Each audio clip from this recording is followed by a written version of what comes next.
एक वैश्या थी बहुत पूर्व काल में, उसका नाम था तान तरंग। नाम भी बड़ा प्यारा था, तान तरंग नाम था।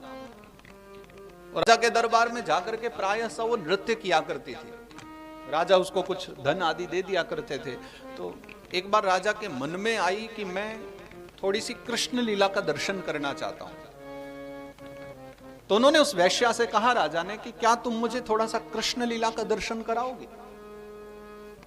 तो उसने कहा कि प्रभु ज्यादा कुछ तो मुझे आता नहीं है, लेकिन अगर आप आज्ञा करें तो मैं कुछ कर सकती हूँ। आप क्या देखना चाहेंगे? बोले तुम अपनी इच्छा से कुछ भी दर्शन करा दो, मुझे बस भगवान कृष्ण कन्हैया की कोई लीला देखनी है। तो उसने कहा मैं कल विचार करके बताऊं।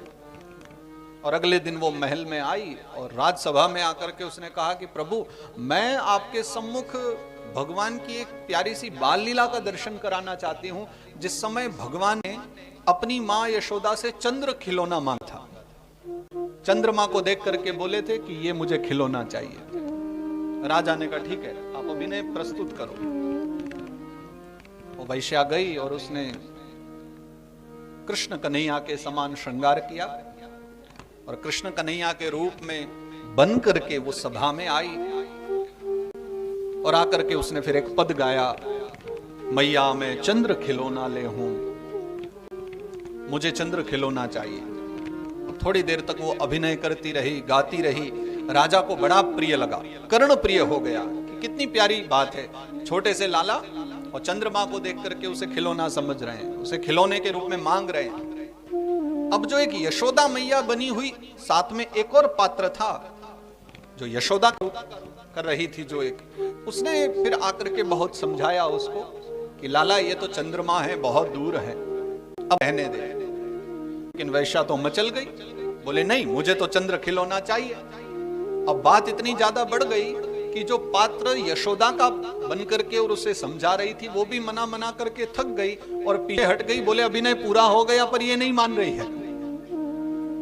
सब परेशान है। सभासदों में से कुछ खड़े हो गए, समझाने लगे कि बस बस हो गया अभिनय, महाराज प्रसन्न हो गए, खड़े हो जाओ। पर वो ना माने, ना मैया मैं तो चंद्र खिलौना ले हूं और जब तक वो नहीं मिलेगा मैं नहीं खड़ी हूं, मैं नहीं हटूंगा। तो सब परेशान है। तो राजा ने कहा इसे बहुत सारा धन दे दो, लोभ में कर रही हो।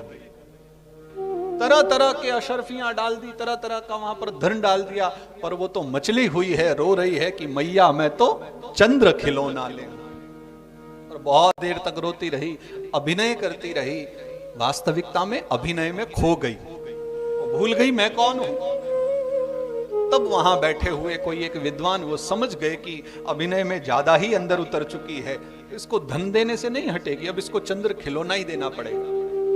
तब उन्होंने फिर सबको समझाया कि ये बहुत आराम से उठ जाएगी, ज्यादा चिल्लाओ मत, धन देने की आवश्यकता नहीं है। तो बोले प्रभु कैसे उठेगी आप बताओ? बोले एक परात में पानी भर करके रख दो और चंद्रमा दिखा दो, बस खड़ी हो जाएगी। और वैसा ही किया, एक परात में जल भर करके रख दिया, जैसा यशोदा मैया ने किया था वैसा ही किया, और परात में चंद्रमा को दिखाया। बस उसको देख करके ही वो जो वैश्या थी वो फिर अपने अभिनय से बाहर आ गई। और फिर उसने महाराज से कहा, महाराज मुझे कुछ गलती तो नहीं हुई, अभिनय अच्छा रहा ना?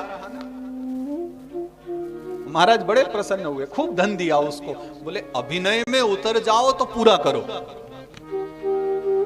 हम सभी अभिनय कर रहे हैं,